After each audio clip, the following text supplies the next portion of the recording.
plaisir de vous présenter la solution Note Zero que l'on propose sous forme de service, que l'on a appelé Serenity Pen Testing Service.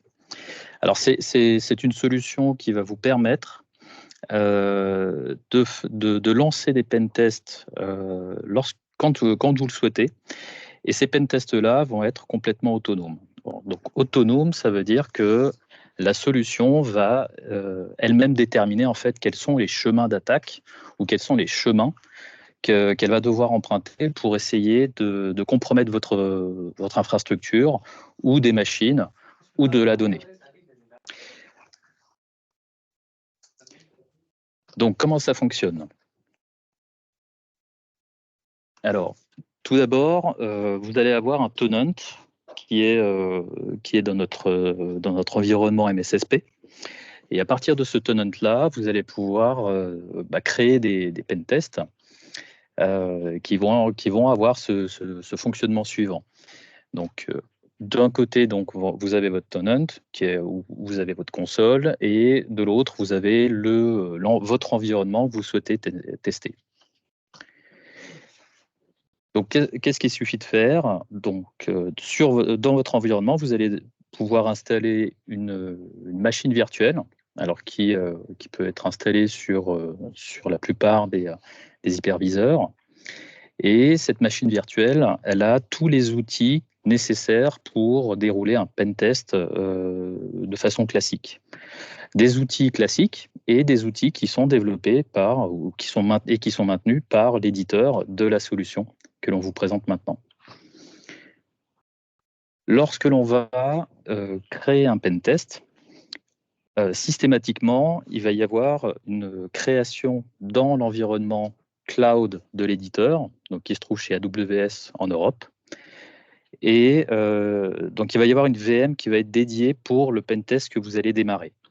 Ce pen test-là, enfin cette VM, elle va également être, il va y en avoir une qui va être instanciée dans la machine virtuelle qui fait tourner un Docker. Donc, ça va être un container spécifique pour ce pen test. Et les deux composants vont discuter entre eux pendant le pen test. Donc, il va y avoir la partie interne qui va dérouler le pen test, qui va récolter les informations.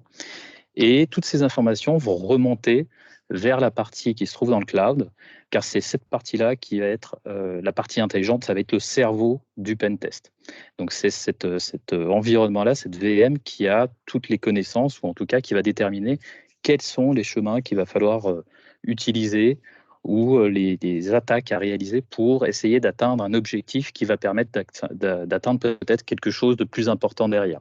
Donc, souvent, ça va être récupération de credentials, donc un login, un password ou un hash. Et puis, avec cette information-là, on va pouvoir l'exploiter, si c'est possible, dans votre environnement, pour atteindre d'autres assets qui sont importants. Donc, il va y avoir, pendant le déroulé du pen test, une communication qui est bidirectionnelle et qui va permettre donc de récolter le maximum d'informations sur votre environnement. Donc, comme l'on parle d'un pen test, bien sûr, on va avoir toutes les phases classiques que l'on peut avoir lorsqu'on fait ce type d'activité. C'est-à-dire qu'au départ, vous avez de la reconnaissance de votre réseau. Et puis, très rapidement, la solution va remonter jusqu'aux vulnérabilités et éventuellement les exploiter s'il y a un intérêt pour le pentest en question. Et après, à la fin, une fois que toutes les informations ont été récoltées, ou alors une fois qu'on a décidé d'arrêter le pentest, il va y avoir le rapport qui va être généré, qui va être mis à disposition à travers votre console, et les deux environnements virtuels qui ont été créés pour le pentest, donc du côté cloud et du côté du Docker, vont être complètement supprimés avec toutes les informations qu'il y avait dedans. Dans le rapport, tous les mots de passe sont anonymisés, tous les hashes qu'on a pu retrouver sont anonymisés. Donc, il ne reste qu'un rapport qui va vous lister les différents impacts. Donc, ce qu'on appelle un impact, c'est un asset important qui a été compromis dans votre environnement. Et ça, c'est quelque chose d'important puisque ça va vous permettre de vous focaliser sur ce qu'il va falloir corriger le plus vite possible dans votre environnement. Bien sûr, la solution, puisqu'elle fait du pentest, elle va exploiter des vulnérabilités. Mais ce n'est pas une solution de type scanner de vulnérabilité classique qui va vous donner une longue liste de vulnérabilités qui existeraient dans votre environnement. Dans cette solution, l'objectif, c'est de vous donner celles qui sont exploitables et donc derrière, ça va vous permettre de prioriser votre action pour la correction, la remédiation, ou en tout cas pour limiter le risque par rapport à ces vulnérabilités qui pourraient être exploitées dans votre environnement. Alors, on va attaquer tout de suite la démonstration.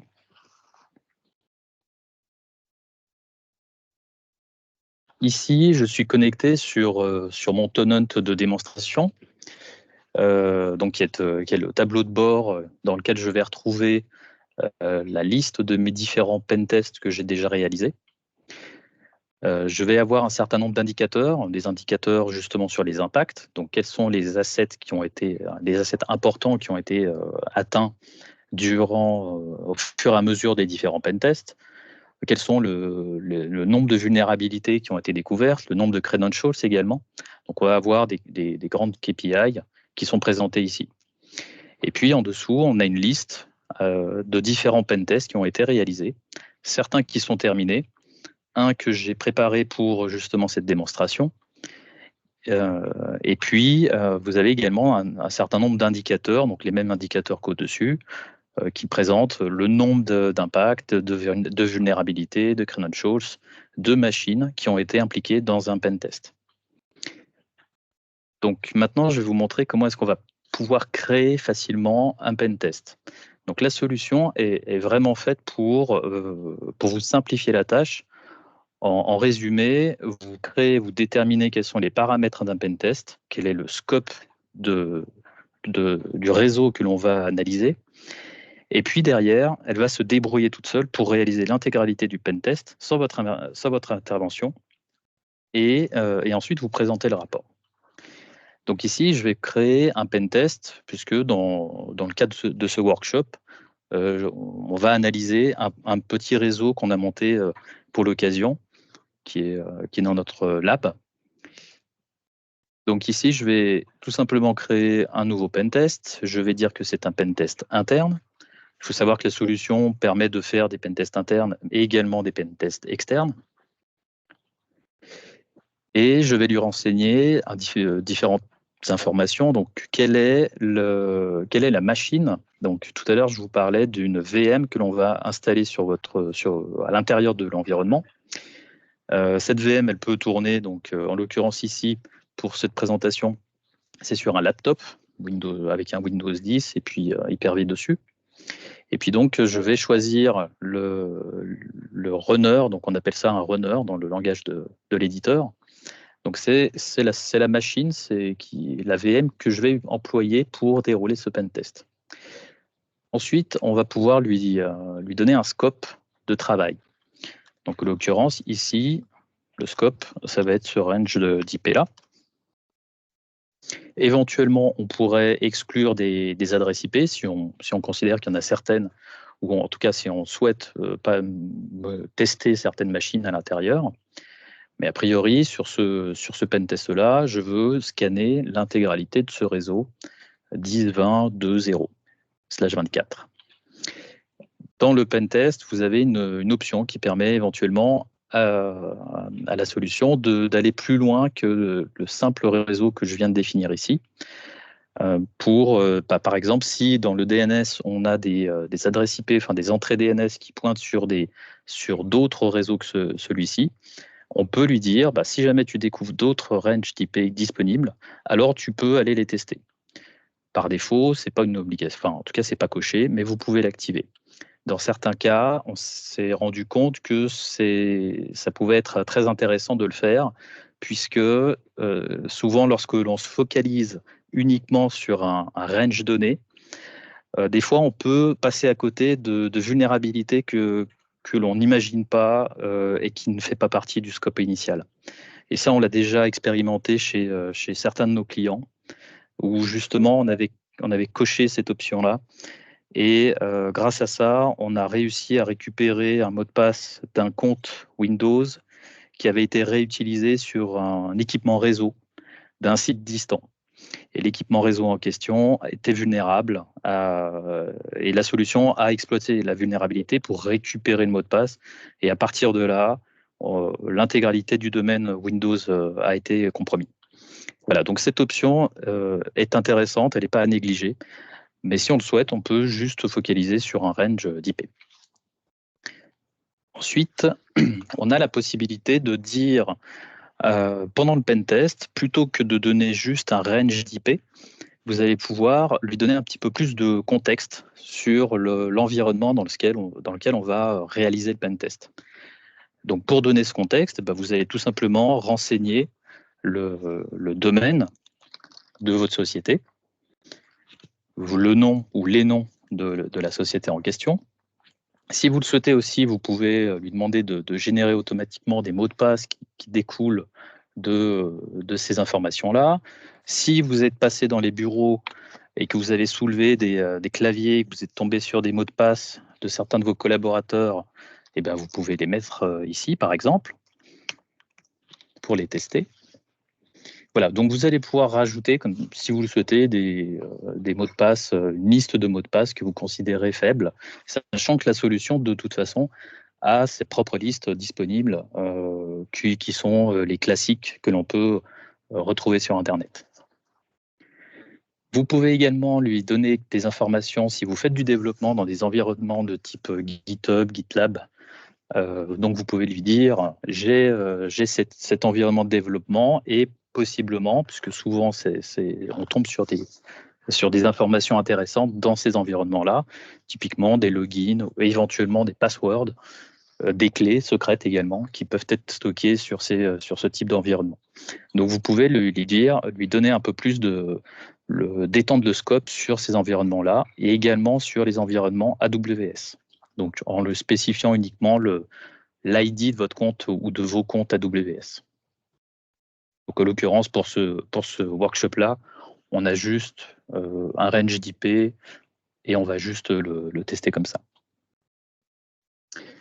Ensuite, vous allez choisir quels sont les tests spécifiques, donc les tests spécifiques que vous allez rajouter pendant le pentest en question. Donc vous voyez qu'ils sont regroupés sous forme de catégories. Donc on a des tests concernant le brute force, la vérification des credentials. Éventuellement, est-ce que l'on va essayer de rejouer les credentials que l'on découvrirait sur des systèmes? Est-ce qu'on va essayer de les rejouer pour d'autres comptes? Éventuellement, est-ce que si vous avez un environnement Azure Active Directory, est-ce que vous allez essayer de tester si les credentials trouvés peuvent être utilisés dans cet environnement-là? Des différents tests autour de la data. Donc typiquement, si la solution trouve des shares type SMB, elle va aller dans un premier temps vérifier les permissions d'écriture, de lecture, et puis éventuellement vérifier le contenu des fichiers pour voir s'il n'y a pas des informations intéressantes type PCI par exemple, ou des mots de passe qui pourraient être stockés à l'intérieur pour pouvoir et qui seraient réutilisés par la solution derrière. On a également toute une série de tests sur des serveurs de fichiers ou d'applications particulières, donc les serveurs de base de données par exemple, des serveurs web, des serveurs FTP. Et puis un certain nombre de tests spécifiques sur des composants qui peuvent se trouver dans votre environnement, par exemple des environnements vCenter. Donc là, c'est pour tester en particulier certaines vulnérabilités. Et elles apparaissent ici dans la configuration parce que pour valider l'exploitation de telle ou telle vulnérabilité, dans certains cas, la solution a besoin de créer un petit fichier ou même un compte sur le système distant. Et dans certains cas, ce fichier-là ou ce compte-là ne sera pas correctement supprimé. Donc, il peut laisser des traces sur les systèmes à distance, mais ça permet de vérifier qu'effectivement l'exploitation a réussi donc sur ces différents points-là. On a d'autres, donc également une section pour les exploitations, donc c'est quand on a des vulnérabilités qui permettent éventuellement de compromettre une machine complètement, donc on pourrait éventuellement les désactiver puisque certaines de ces exploitations-là peuvent faire planter le système qui est en face, et elles sont représentées en général en rouge dans l'interface. Vous avez également une catégorie qui traite des attaques man in the middle. Donc, il faut savoir que dépendamment de votre environnement, vous êtes sujet à ce type d'attaque, c'est-à-dire que la machine de pentest va écouter sur le réseau et va pouvoir intercepter ce qu'elle va voir sur ce réseau-là pour le réutiliser, pour l'exploiter sur des failles qu'elle pourrait découvrir sur d'autres machines. Ça, je vais vous le montrer par la suite lorsqu'on va regarder un rapport. Également, lorsque l'on découvre des hashes, est-ce que automatiquement la solution va essayer de craquer le hash grâce à des rainbow tables, par exemple, donc sur des mots de passe simples, entre guillemets, ou s'ils correspondent à des rainbow tables qui sont prédéfinis, enfin prédéterminés dans l'application. Et puis, vous avez une dernière section qui permet de demander à l'application, est-ce qu'on l'autorise à essayer de faire du dump de credentials. Donc, il y a différents types de containers, enfin d'espaces de stockage où on peut aller essayer de récupérer des informations intéressantes qui sont listées ici. Et une des dernières options que l'on peut désactiver, c'est ce qu'on appelle le Remote Access Tool. C'est un logiciel qui va pouvoir être lancé sur des machines Windows et qui permettra à la solution d'éventuellement de faire du mouvement latéral. Donc, éventuellement également de faire du dump local des credentials sur la machine, mais également de faire du mouvement latéral.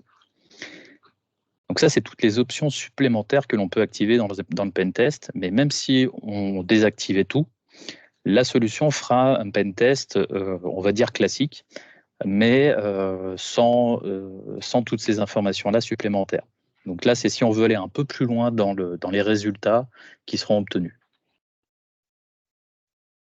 Ensuite, une fois que vous avez choisi toutes ces options, vous allez lui demander, typiquement ici, j'ai coché des attaques man in the middle, et dans ce cas-là, on va pouvoir lui dire qu'elle va devoir écouter sur le réseau pendant un certain laps de temps.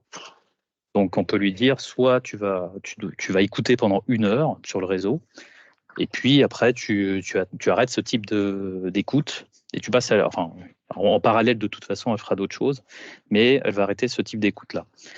En général, sur un environnement classique, on va lui dire de plutôt écouter sur une longue période de temps pour essayer d'attraper ce qui se passe sur le réseau, enfin d'avoir un maximum de chances pour attraper ce qui se passe sur le réseau, et après pouvoir le réutiliser. Donc ici, vous donnez un laps de temps que vous avez déterminé. Alors pour ce workshop, je ne vais pas lui en donner. Et vous pouvez également lui donner un temps maximum de run pour le pentest. Donc par défaut, la solution, elle va dérouler l'entièreté du pentest sur le scope qu'on lui a donné, et c'est elle qui va déterminer si c'est la fin ou pas. Si elle considère qu'elle a terminé toutes ces investigations, c'est elle qui va lancer l'arrêt. Par contre, vous pouvez très bien lui dire, moi je veux que le pentest dure un certain laps de temps, et puis c'est tout. Donc ça, c'est la deuxième option que vous allez pouvoir choisir ici. Par exemple, je vais mettre 4 heures. Ensuite, vous faites un review de votre configuration. Donc là, on va passer en revue. Alors là, je m'aperçois que je n'ai pas tout activé. Donc je vais revenir en arrière, je vais tout sélectionner. Voilà.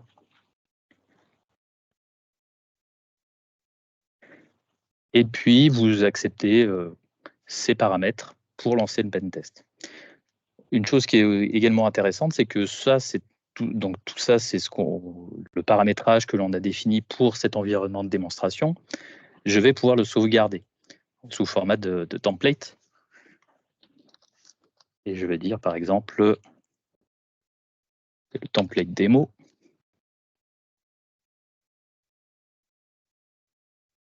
Et ce template-là, je vais pouvoir le rappeler la prochaine fois que je vais relancer un nouveau pentest. Je vais vous montrer juste après. Là, je le lance. Et à partir de ce moment-là, donc comme je vous l'ai décrit au tout début, il va y avoir la VM qui va être créée du côté cloud pour dédier à ce pentest-là, et puis un container de Docker qui va être créé également pour ce pentest.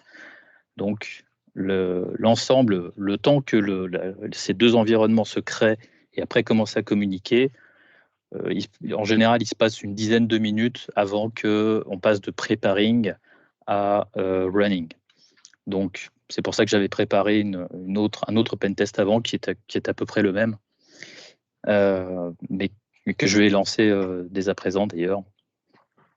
Donc, lorsque vous faites des pentests, ce que vous pouvez faire également, c'est, en l'occurrence ici, je l'ai mis en pause, mais je pourrais très bien l'arrêter manuellement. Donc, si jamais je peux bien sûr le relancer si je le souhaite. Donc, c'est ce que je vais faire sur celui-ci.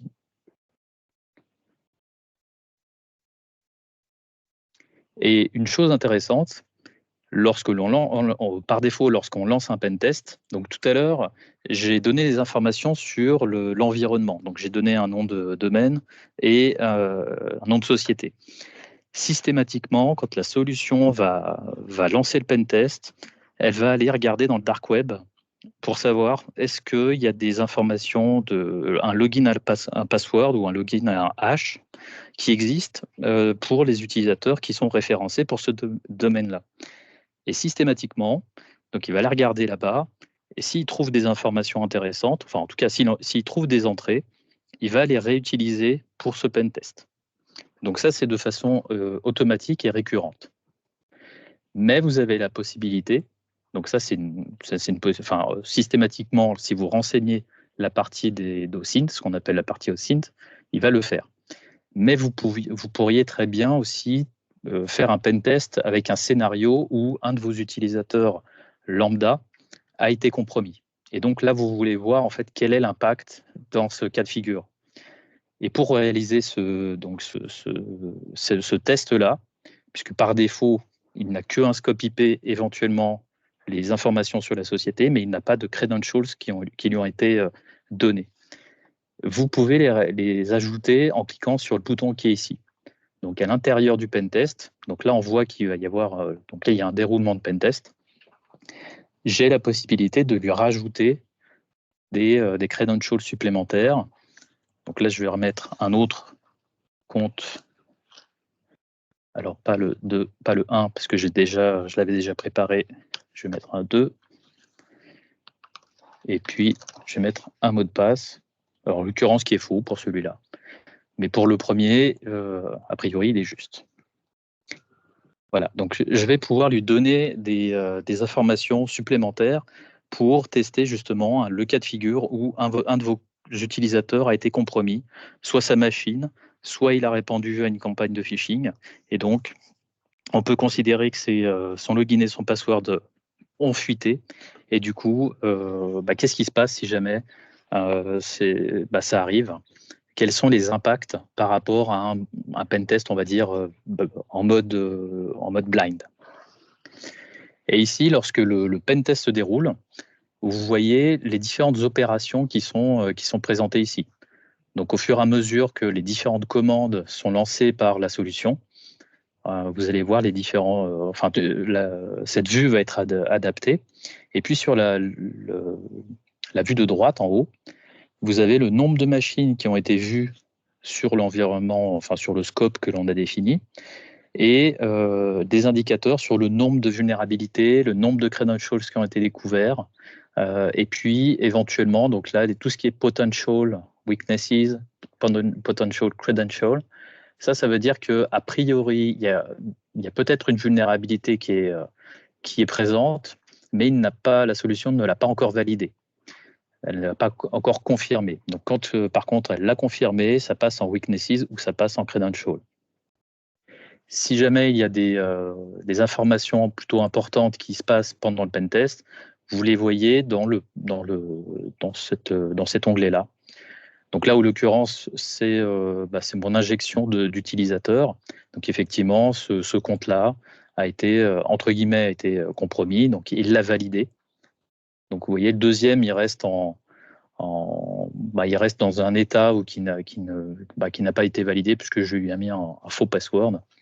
Par contre, le premier, oui. Et puis après, il va continuer à dérouler son pentest pendant un certain temps. Donc, ça, c'est ce qui va nous permettre de voir l'avancement du pentest. Alors, une fois que le pentest sera terminé, on va se retrouver avec un rapport. Et l'objectif aussi de la solution, c'est d'une part de vous présenter ce qu'il faut en priorité corriger, mais surtout, elle va vous dire comment le faire. Donc, si on regarde par exemple ici, donc je suis allé un peu vite, tout en bas, j'ai deux rapports d'exemples. Et le premier, par exemple, quand je clique dessus, vous allez retrouver un certain nombre d'indicateurs. Donc, tout à l'heure, je vous parlais des impacts, du nombre de vulnérabilités, du nombre de credentials, du nombre de machines éventuellement qui ont été compromises pendant ce pentest-là. Donc, quand on clique sur le rapport du pentest en question, on va retrouver un descriptif général, les différents indicateurs dont je viens de parler, un niveau d'exposition de l'environnement, et vous avez la relation également de façon sous forme graphique de des impacts, du nombre d'impacts et les vulnérabilités qui ont été utilisées pour atteindre ces compromissions. Par exemple, ici, on voit qu'il y a 4 compromissions de domaine et toutes les vulnérabilités à gauche qui ont été employées sont ici. Mais certaines vulnérabilités ont également permis la compromission de host, éventuellement des impacts sur la donnée, donc soit des impacts sur de la fuite de données qui pourraient être sensibles, ou alors des impacts de type ransomware. Vous avez également des impacts sur les utilisateurs et sur ce qu'ils appellent la critical infrastructure qui serait compromise, donc typiquement des switches ou des systèmes des vCenter. Sur la partie de droite, pour information, vous allez voir les différentes techniques du framework MitraTaC qui ont été employées pendant le pentest pour atteindre tous ces objectifs-là. Alors, maintenant qu'on a tous ces résultats, ce qu'il faut comprendre, c'est qu'est-ce qui a été trouvé, comment est-ce qu'il est arrivé, et comme on parle de pentest, on veut des preuves. Donc là, je suis allé directement sur la liste des impacts, donc, puisque c'est ça qui est le plus important. Et on va retrouver effectivement tous nos impacts qu'on voyait tout à l'heure, et dont les quatre compromissions de domaine. Si je prends le premier impact ici, je clique dessus, je vais retrouver un résumé sur qu'est-ce qui a été découvert, quelles ont été les vulnérabilités qui ont été exploitées pour atteindre la compromission du domaine. Donc ça, c'est un descriptif assez général qui se trouve ici. Et puis, vous allez retrouver également un narratif de ce qui s'est passé. Donc, dans le narratif, vous avez deux types de narratifs. Soit vous avez le narratif textuel, qui est sur la droite ici. Donc, on va retrouver l'exécution du pentest. Au bout d'un certain temps, la solution trouve une machine qui est vulnérable à, typiquement ici, à cette vulnérabilité-là. Donc, SMB Sign-in à TripRide. Et un peu plus tard, elle va trouver une autre machine qui est vulnérable à une autre vulnérabilité. Donc, il y a une autre chose qui se passe et qui va lui permettre, tout de suite derrière, de récupérer un hash. Donc, en l'occurrence, ici, c'est un hash NTLM du compte V2, du compte AJ-Smith. Donc, en utilisant cette vulnérabilité-là, donc NBT-NS Poisoning, elle récupère ce hash-là. Et grâce à ce hash et à la première vulnérabilité qu'on a découvert qui était là-haut, elle va pouvoir récupérer un deuxième hash qui est le hash d'un compte qui s'appelle administrateur. Et puis, pas de chance, ce hash-là correspond, en tout cas, ce compte correspond au compte administrateur qui est domaine admin dans ce domaine-là.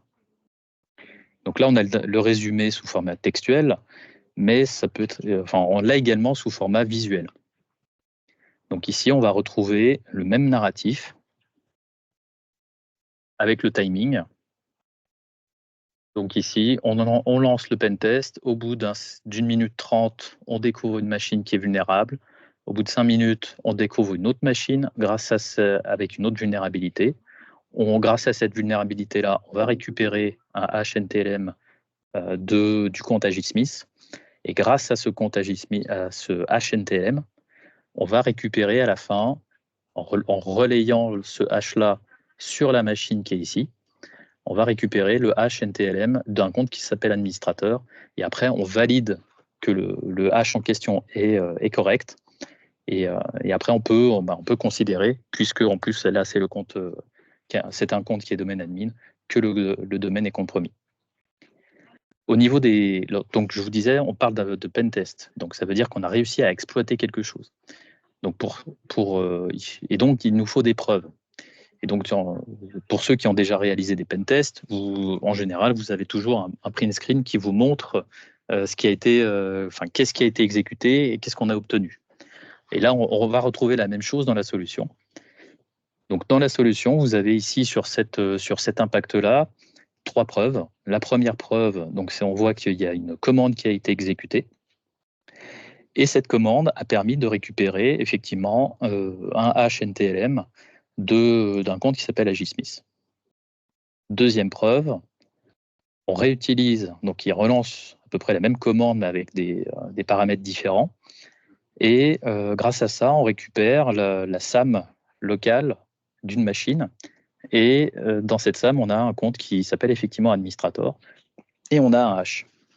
Et grâce à ce hash, on va le confronter à un contrôleur de domaine grâce à une autre commande qui est ici grapmapexec et qui va permettre de déterminer effectivement si le hash qu'on a récupéré est bien valide. Voilà, donc là, on a nos 3 preuves qui montrent qu'effectivement, ce chemin d'attaque est valable. Au niveau des vulnérabilités qui ont été exploitées, ici, on va en retrouver 2. Donc, on en a parlé juste avant dans le narratif. Donc, la première, c'est le SMB Signing Not Required et la deuxième, NBTNS Poisoning Possible. Donc ça, c'est des choses que l'on retrouve assez fréquemment encore dans des environnements Microsoft. Et c'est assez redoutable puisque la conjonction des deux fait qu'on peut compromettre très, très facilement, en tout cas récupérer des informations sur des utilisateurs et éventuellement, si c'est les bons utilisateurs, là en l'occurrence, c'est compromettre complètement le domaine. Ce qui est intéressant, c'est que dans la solution, par exemple ici, vous pouvez cliquer sur la vulnérabilité et puis vous aurez plus de détails sur la vulnérabilité en question. Donc si je clique ici, je vais automatiquement, il va me renvoyer sur la liste des vulnérabilités qui correspondent à ce pentest. Là, on était sur les impacts. Je peux aussi aller directement sur les vulnérabilités. C'est ce que je vais faire ici. Et puis, au niveau des credentials, on retrouve les credentials qui ont été récupérés pendant ce chemin d'attaque-là et les hosts qui ont été également utilisés pour ce chemin d'attaque.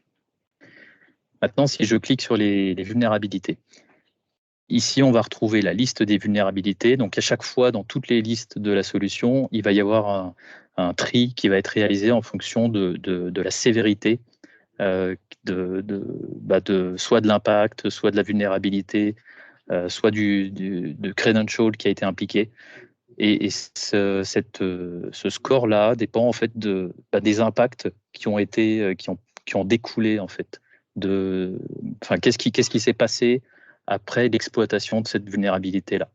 Et là, en l'occurrence, celle-ci, on voit qu'elle a été utilisée sur trois types d'impacts différents, donc compromission du domaine, compromission de host et compromission d'utilisateur.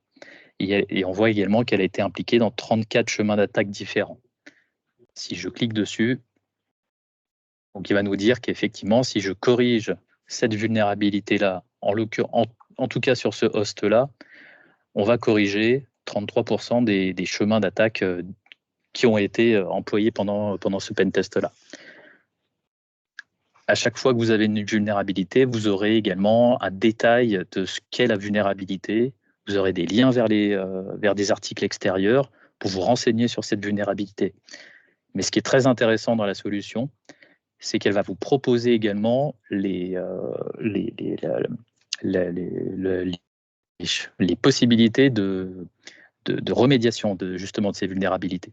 Donc directement dans l'interface, vous aurez comment faire pour limiter le risque, comment faire pour l'annuler complètement. Donc ça, ce sera disponible dans l'interface et dans les rapports qui pourront être téléchargés pour chacun des pentests que vous allez faire. Donc pour chacun des pentests que vous aurez possibilité de télécharger des rapports sous format PDF. Et dans ces rapports PDF, vous aurez un document spécial qui s'appellera Fixed Actions et qui vous listera toutes les commandes à réaliser ou les paramétrages à effectuer pour limiter ou pour annuler les risques qui ont été découverts pour le pentest en question. Donc ça, c'est quelque chose qui est très intéressant, ou alors vous pouvez directement le traiter ici. Une autre chose qui est également assez intéressante, c'est que rapidement, vous allez pouvoir, par exemple sur cette vulnérabilité-là, si je considère que je l'ai corrigée, j'ai suivi les fixed actions qui sont ici, je vais pouvoir la retester. Donc plutôt que de relancer complètement un pentest, puisque des fois des pentests peuvent être très très longs, je vais pouvoir dire cette vulnérabilité-là, sur ce système, je pense que je l'ai corrigée. Donc je veux que tu me fasses un retest juste sur cette machine. Et donc le test durera beaucoup moins longtemps.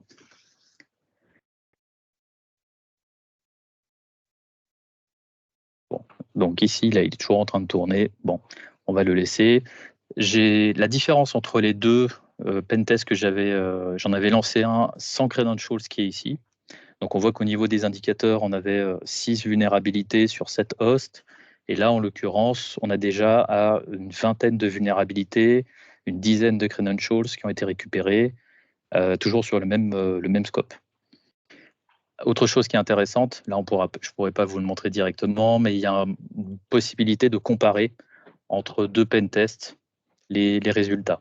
Donc si vous faites beaucoup de remédiation d'un coup et puis que vous voulez voir la différence entre qu'est-ce que vous aviez avant et qu'est-ce que vous avez après, vous pouvez le faire de cette manière-là.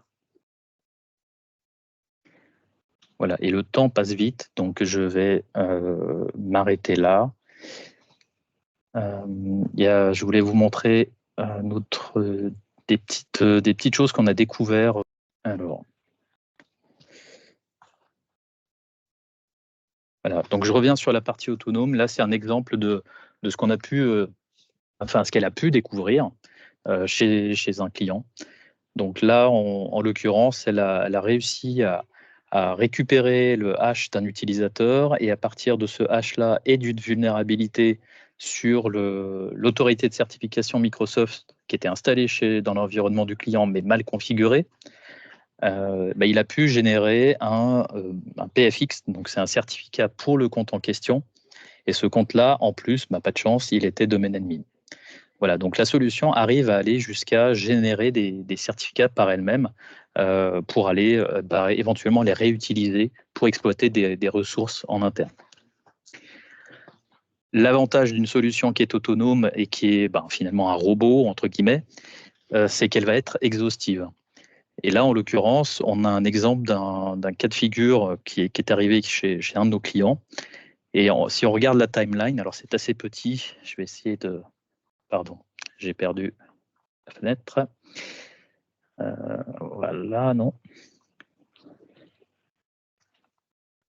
Voilà.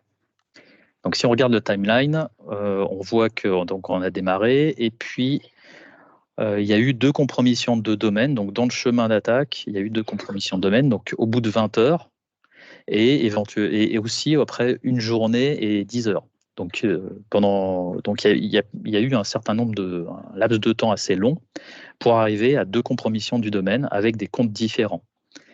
Et en l'occurrence ici, ce qui s'était passé, c'est un peu le cas de figure que je vous décrivais tout à l'heure. La solution a découvert une machine réseau, un équipement réseau qui était vulnérable. On a pu récupérer le mot de passe en clair du compte administrateur de cette machine. Derrière, on a pu réutiliser, donc puisqu'on lui a dit de le faire dans la définition du pentest, il a essayé de réutiliser ce mot de passe-là sur les comptes du domaine, et manque de chance, c'était le même compte. Et le compte en question, en plus, enfin c'était le même mot de passe, pardon, et le compte en question était local admin d'une machine, ce qui a permis à la solution de lancer ce qu'on appelle le Remote Access Tool, donc cet outil qui va permettre d'éventuellement de faire du dump de la base des mots de passe.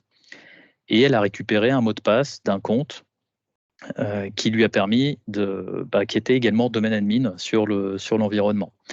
Et après, avec ce compte-là, qui n'était pas le compte administrator, elle a infecté une autre machine, et sur cette machine-là, elle a fait directement, elle a utilisé également le Remote Access Tool, et elle a fait également le dump des credentials, et là, elle est tombée sur le dump du compte administrator local.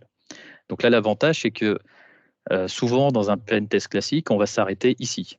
Donc, on va pas aller plus loin, puisqu'on va considérer que l'objectif de compromission du domaine est fini. Mais là, en l'occurrence, la solution, elle est exhaustive, puisqu'elle va aller découvrir tous les chemins possibles pour aller compromettre le domaine. Et donc là, on a trouvé 2. Voilà. J'ai fini. Rémi, toi, tu as terminé la présentation. Parfait. Absolument. Alors, ce que je vous propose, donc il nous reste un tout petit peu moins des 20 minutes, mais je pense, vu le nombre de questions qu'il y a eu, on va pouvoir y répondre, on va dire, dans les 10 dernières minutes au fait de la session. Je commence par la première question, Rémi. Quand une vulnérabilité est exploitable, c'est exploité par la solution à chaque fois? Alors, s'il y a un gain, si elle peut obtenir quelque chose d'intéressant, elle va le faire. Sinon, il y a beaucoup de vulnérabilités qui ne sont pas exploitables. Donc c'est pour ça la différence entre cette solution et puis un vulnerability scanner, c'est qu'il y en a, il y a beaucoup de vulnérabilités qui n'amènent rien ou qui ne sont tout simplement pas exploitables. Donc du coup, s'il y a une vulnérabilité qui amène quelque chose, elle va essayer de l'exploiter. Top. Deuxième question, combien de temps la solution tourne pour faire un pentest sur un environnement de taille moyenne et grande taille? Est-ce que l'on peut définir des heures pour tourner, pour l'exécuter, durant les heures de bureau, par exemple? Alors, on peut définir donc un temps maximum pour l'exécution du pentest. En général, alors ce qu'on a vu, enfin ce qu'on observe, c'est que sur un environnement de 1500 IP, on tourne à peu près en une journée et demie, 2 jours. Mais ça va beaucoup dépendre aussi de tout ce qui va être découvert dans l'environnement. S'il y a beaucoup de services, s'il y a beaucoup de... c'est vraiment dépendant de ce qu'il y a dans l'environnement. Mais on va dire que pour 1500 IP, on est à peu près à 2 jours de run. Et puis au niveau de la planification, je ne vous l'ai pas montré, mais donc là, j'ai lancé manuellement le pentest, mais on peut planifier les pentests dans le temps. Donc il y a un système de planification qui permet de le réaliser. Top. Alors, pour le pentest externe, il se fait en continu comme une solution external attack management ou alors toujours à la demande? Alors, ce ne sera pas en continu, mais on peut planifier de la même manière, de façon récurrente. Par exemple, toutes les semaines, on veut analyser ou tous les jours, hein, ça dépend le scope qui est analysé. Donc, puisque si on parle de peut-être d'une dizaine d'IP, on pourra réanalyser plusieurs fois par jour avec la solution. Ok. Est-il possible de pivoter en exploitant une vulnérabilité, ainsi faire un pentest complet? Donc ça, je pense que tu as répondu au fait à la question pendant la démonstration, comme quoi effectivement, on peut réutiliser des choses d'un système pour faire ou du mouvement latéral ou autre. Hein. On peut faire du mouvement latéral, oui. voilà, d'avoir le déroulé complet d'un pentest. Donc ça, c'est bon. Est-ce qu'il utilise des outils classiques de pentest, type Nmap, Metasploit, etc., ou essaie-t-il d'être le plus discret possible?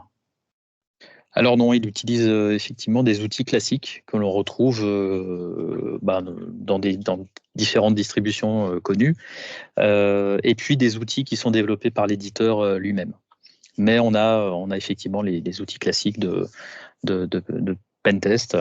La solution n'est pas du tout discrète. Donc quand elle va scanner, elle va le faire en faisant beaucoup de bruit, puisque l'éditeur part du principe qu'il faut essayer de compromettre le plus vite possible l'environnement.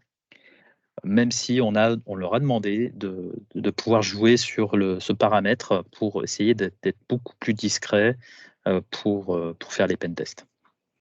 Mais pour l'instant, ce n'est pas encore disponible.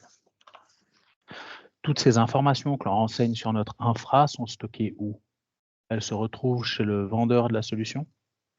Elles sont dans l'environnement cloud de l'éditeur qui est chez AWS en Europe, donc à Francfort. Donc ouais, voilà, effectivement. Donc après, c'est disponible effectivement pour tout ce qui est information de pentest uniquement pendant les tests, et les machines au fait qui ont été utilisées pour le pentest sont détruites à chaque pentest. Juste, c'est ce que tu as dit pendant la présentation. C'est ça. Et les informations, donc les logins, passwords qui seraient découverts, les hashes, tout ça, ça reste dans les VM et ça ne sort pas.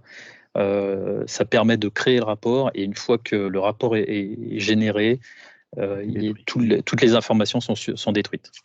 Okay. Reste par contre effectivement le rapport avec les différentes informations qui peuvent être sensibles, bien sûr. Parfait. Pour la partie hors IP renseignée avec la case Extended Scope, est-il possible de provisionner une liste d'IP découvertes, par exemple, mais de ne pas automatiser les tests, histoire de garder un vrai contrôle sur le scope du test? Alors oui, tout à fait, oui. Donc il y a une possibilité de gérer ce scope-là. À savoir que j'en ai pas parlé, mais tout est disponible à travers des API. Donc que ce soit la création d'un pentest, le démarrage d'un pentest, même la mise en pause d'un pentest, et jusqu'à la récupération du rapport, tout ça c'est disponible via des API.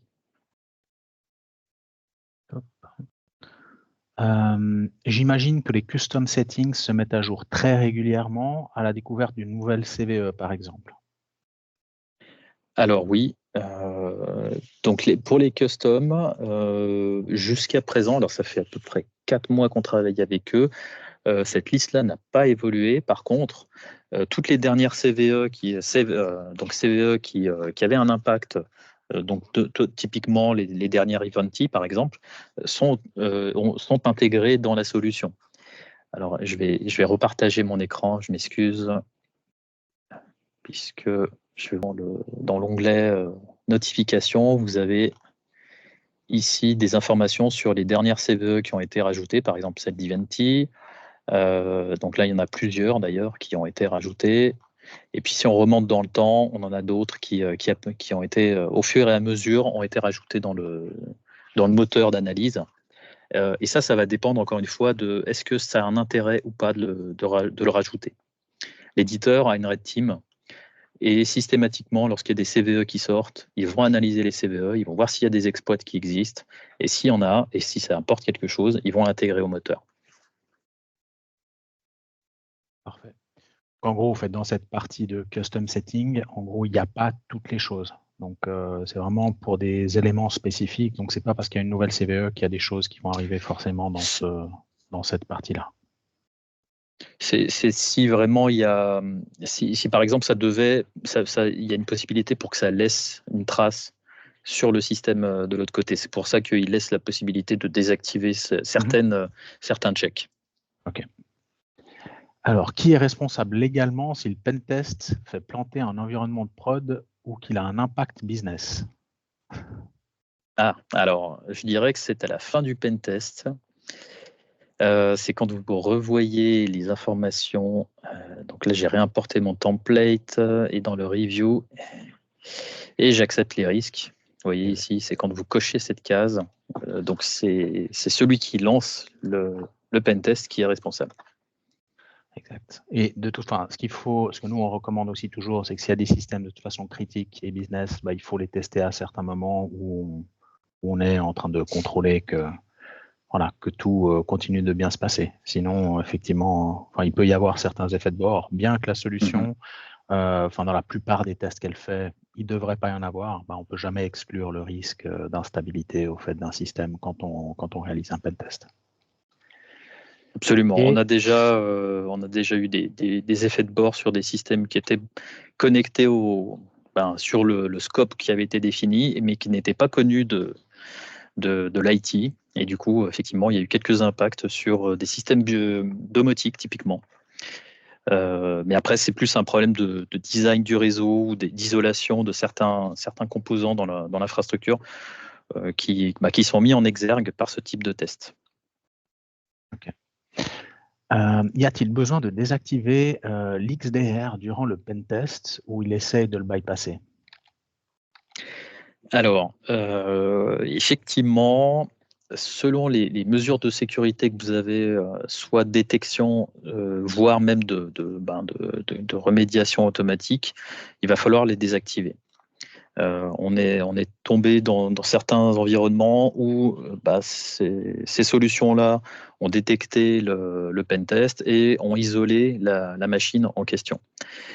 Pareil après sur les postes clients, par exemple, si la solution elle va essayer de prendre la main ou en tout cas de lancer certains dumps, c'est ce qu'on a vu tout à l'heure, ou voire de lancer l'outil d'accès à distance. Et ça permet de vérifier est-ce que le logiciel que vous utilisez, l'anti-malware ou le DR que vous avez, est efficace ou pas, est-ce qu'il est bien configuré ou pas. On est tombé également dans des environnements où, d'une part, il n'y avait pas du tout d'anti-malware, pas de DR, et puis dans certains autres, il y avait ces composants-là, mais qui n'étaient pas configurés correctement, et du coup, le pentest a pu se dérouler sans problème. Mais oui, il faut désactiver vos solutions en tout cas d'isolation automatique lors des pentests. Ok, comment corréler une campagne de phishing avec un pentest? Alors, pour les campagnes de phishing, vous pourriez, il y a une option dans la solution qui permet de récupérer les résultats d'une campagne. Donc, si un utilisateur a rentré son login et son mot de passe alors, par contre, c'est intégré à la solution, on va dire de façon native. Donc, eux fournissent cette option-là. Donc, ils vous donnent un lien et ce lien-là permet de récupérer le login et le password de vos comptes utilisateurs, enfin de vos utilisateurs. Et après, ils vont être automatiquement injectés lors des prochains pentests. Après, en utilisant, si vous avez d'autres systèmes de phishing, vous pourriez utiliser les API pour les réinjecter dans les pentests.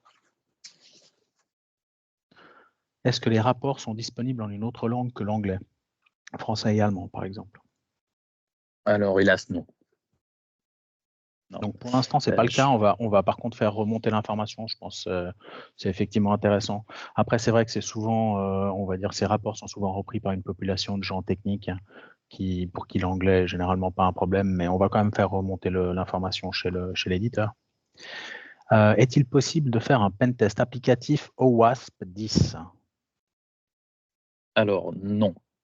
La solution fait quelques vérifications type OWASP, mais elle ne déroule pas tous les tests OWASP tous les tests OWASP en question.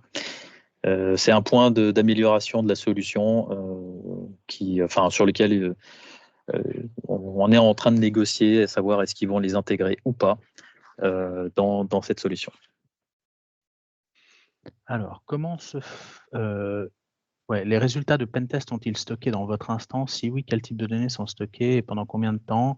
Alors là, on voit, je pense qu'on a déjà répondu à cette partie, donc on peut passer. Donc c'est vrai que pendant le pentest, les choses sont stockées et à la fin du pentest, les informations utilisées pour le pentest sont wipées, les deux machines disparaissent et il ne reste plus que les informations dans les rapports et celles-là restent disponibles ad vitam. Voilà. Non, pas ad vitam. Tant qu'on n'a pas supprimé le pentest dans la liste, elle reste disponible dans l'interface.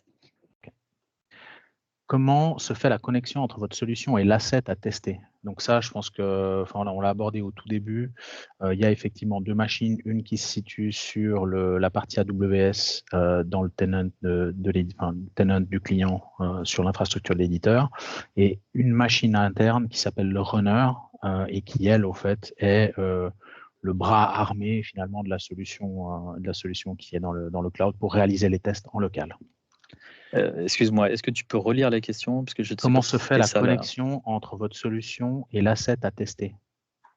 Et l'asset à tester, donc c'est plutôt c'est à travers c'est à travers la VM, c'est cette VM là en interne que vous allez positionner dans la zone que vous voulez tester ou à partir de laquelle vous voulez faire vos tests.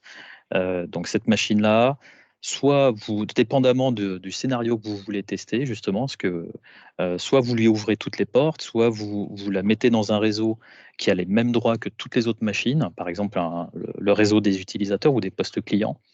Et après, vous n'êtes pas obligé de tout ouvrir. Vous pouvez juste lancer le pentest pour voir, à partir de là, une machine où quelqu'un vient brancher une machine d'un hacker dans votre réseau, qu'est-ce qui se passe? Ça, c'est un des scénarios que vous pouvez tester.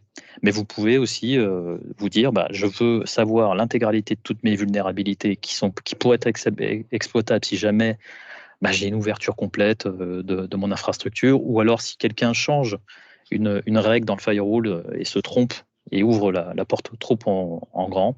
Enfin, vous avez ces différents scénarios que vous pouvez tester, puisque la VM en question, vous pouvez en avoir plusieurs dans votre environnement. Vous pouvez donc en avoir une dans la DMZ ou dans vos DMZ, une dans les réseaux de vos utilisateurs, et vous n'êtes pas limité en nombre de VM que vous allez pouvoir utiliser pour faire des pentests, et en plus en simultané. Elles ne communiqueront pas entre elles. Chaque pentest va être indépendant, mais par contre, vous pouvez en déployer plusieurs dans votre infrastructure. Ok. Est-il possible de créer des tests custom avec des propres scripts Python d'exploit qui ne sont pas nativement inclus dans la solution? Hélas, non. Ok. Qu'advient-il des informations collectées une fois le pentest terminé? Hash, exploit réussi. Donc ça, en fait, on a répondu. Ça disparaît, hein, donc c'est complètement wipé de part et d'autre. Je voulais peut-être montrer ici, là, typiquement, ce compte-là. Dans l'exemple avant, on avait récupéré un hash, et puis le hash correspondait à un mot de passe en clair qui était très simple. Et tout ce qui est hash ou mot de passe en clair, vous voyez, ils sont anonymisés de cette manière-là. Okay. Donc avec des étoiles ici. Parfait. Est-il possible de lancer un pentest externe afin de tester la sécurité périmétrique ou une infrastructure cloud only? Alors oui, absolument. Donc pour ça, il faut d'abord déclarer finalement vos assets externes. Donc ça se passe ici. Vous créez vos différents groupes d'assets. Vous les autorisez, donc il va faire un premier check pour savoir quels sont les IP que vous avez, quelles sont les entrées DNS que vous avez. Et puis après, vous allez devoir dire spécifiquement, celle-là, oui, je veux l'inclure dans les pentests. Et une fois que vous avez fait ce premier travail, vous aurez cet onglet, ce deuxième onglet External Pentest qui sera disponible. Parfait. Et une dernière pour la route. Comment est ordonnée la VM, car ça peut devenir un asset intéressant pour un attaquant? Alors, la VM en question, elle est fournie par l'éditeur. C'est un Ubuntu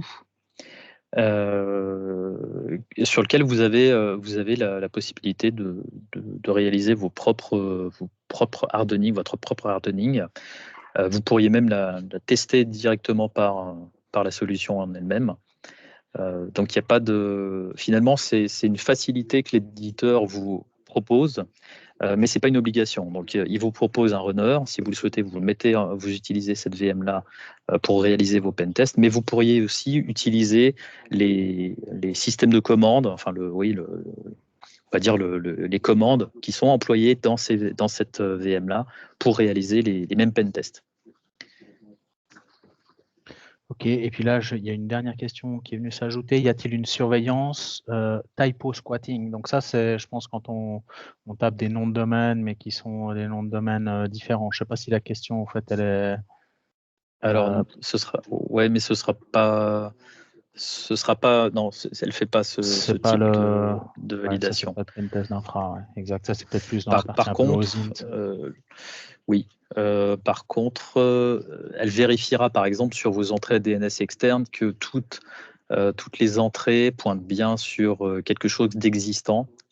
Parce que des fois, on pointe sur des autres domaines, donc d'autres domaines, et ces autres domaines-là, on s'en occupe plus ou on les a pas renouvelés.